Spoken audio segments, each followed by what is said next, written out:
Hi everyone, welcome back to the channel. Welcome if you are new. I am going to budget out my second paycheck of May so that I have a plan in place of where my money is going to go before my money hits the bank. So if you like this type of content, if you are trying to figure out how to set up your budget, if you just want to see me budget, then I encourage you to hit the subscribe button, hit the like button, and then bell notification so you're notified every time that I upload, and let's jump right on into it. Okay, so my paycheck for May comes, I get paid on the 20th of May. This check needs to cover all the bills that fall between May 20th and June 2nd. And each month I set up my bills calendar. So I have all my bills. So I know all of these bills that fall from the 20th and after is what my budget needs to cover. Okay. So for my income, I do have a full-time and I do have a part-time job. And so for my full-time, this does have some overtime on this check. And so I'm going to budget still low. I'm going to budget $1,900 for this paycheck. And then for my part-time, I am going to budget $875. This paycheck, my cell phone bill is due. 2 of my children are on my plan, so they pay me when the cell phone is due. It's $30 a month, so that is $60 in the other category. And then I do not budget rollover. So my total income that I'm working with for this pay period is $2,835, and I do get paid bi-weekly. So for my fixed expenses, I do my mortgage in half. So I set aside $618 each paycheck. The next bill that is due is my cell phone. That is due on the 25th. And that is $92. The next one that we have due is Navient. That is a student loan. I shouldn't say due. It's due on the 20th and my other one's due on the 26th, but I split it in half like I do my mortgage. So I'm putting $133 to the side, and then Mohila, I am putting $224 to the side. Then the next one that I have is the My FICO app. It's a credit monitoring app, and that is $40 a month. And then my last bill is, or my fixed bill, shall I say, is pest control. In that, we are budgeting $57. It recently just went up. So my total for my fixed bills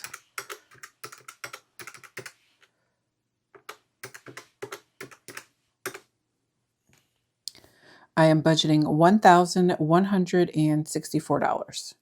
And I'm going to subtract that from $2,835.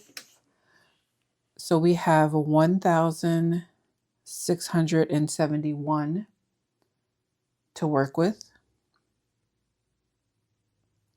So over here, my variable Discover is a credit card. This is the one that I'm focusing on. It is in the variable because the amount changes each month when you lower your balance. But the amount that I have set for myself is I budget $400 each paycheck. So at the minimum, I'm paying $800 a month so that I can pay this off. Therapy, I do bi-weekly sessions. I am going to budget $40. and some of it will go for my copay, and then the other part will go into my sinking funds envelope to build that up. And then my next one is medication. This is also variable. Here in the next couple months, I think my copay will disappear. So we're going to plan on 30. It's about $50 to $60 a month. Then I put my cash envelopes over here. So we have groceries. And I have been doing 180 every 2 weeks. Home or household, which most people call it household, I do 20. Fuel, I recently raised it up because the gas prices are extremely outrageous. I am in Missouri, so right now where I'm at, I think it's about $4.20, $4.30. Let me know where you are and what your gas prices are in the state that you are in, because it's interesting to see how some states are like $5.50 per gallon, and some are like fours. Some may even be the high threes. I don't think nobody's in the high threes, but I'm really wondering how long it's going to take. Like if the gas will ever go back down, right? And if we do, what will be the new normal? Scared for that. Spending, which is my personal spending, we do 50. And then eating out, I budget 60, which is $30 a week. And if you know, you know, I'm 90% of the time I spend all 30. And then miscellaneous, and this is literally if I just go over budget in a category. This is I do $10, $5 a week. And then I include a bank buffer because I do not like I have 2 checking accounts, one for the income coming in, and then I have one for my bills. So I do not like my bills buffer account to be at 0. I like to include a buffer in there, and I'm trying to get my buffer in that account to like $500 or $600. And then once I have it at $500 or $600, then I will stop with this category. And, unless I use that buffer, then I need to build it back up. All right, so my total for variable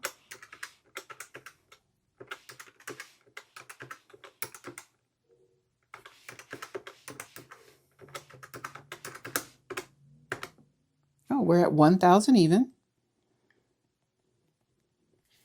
And then I subtract that from 1,671. That leaves us $671. Okay, so then down here in my savings and debt plan, first category I always do is a home maintenance. This is in a high yield savings account. This is an automatic transfer, and it happens like I usually get my check like a day early, so the transfer happens the day early. And that's $75. And then Ally is a separate high yield savings account, and I transfer $10 to this account, and that is every 2 weeks regardless. And then for my sinking funds, which I consider little mini savings accounts, that is in cash. But within my sinking funds, I have my annual subscriptions for like Prime, Canva, Netflix, Sam's Club. And I also save for my 6-month car insurance premium. So there's bills included in my sinking funds. I like to budget $450 every 2 weeks, which means I stuff $225 at the minimum every 2 weeks. Okay. So the total that we have remaining is $671. 75. I'm going to take 10 away, and then we're taking 450 away. So that leaves me with 136. And so this is extra debt. This is my minimum. My student loans and my Discover, I do the minimum. Once I've included everything else, what is remaining goes extra towards debt, and that debt right now is Discover. That's my focus. So if all goes to plan, I will be paying $537 towards my Discover, and everything else is pretty much set. So if my income for my 2 jobs comes in more than what I budgeted for, then that means that's more that I'm going to put towards my Discover card. Okay, so then this makes this total 671, which means that we are at a zero-based budget. Okay, so that was short, sweet, and very, very quick. That is my budget. I like to do this the week before I get paid. So in my mind, writing down creates a memory for me, or it helps me recall. So creating a budget a week before I get paid helps the numbers and what I'm working towards stick in my mind. So that way, when the check does hit my account, I can refer back to this and know exactly at the minimum what I plan to do. And again, if I get extra income, then I can figure out where I want to put that extra income. But that is all that I have for you guys. I thank you for tuning in to my budget pre-plan. If this is the type of content that you like, then I do hope you consider subscribing, hitting the bell notification so you're notified every time that I do upload. And I will see you guys in my next video. Until then, have a wonderful day. Bye.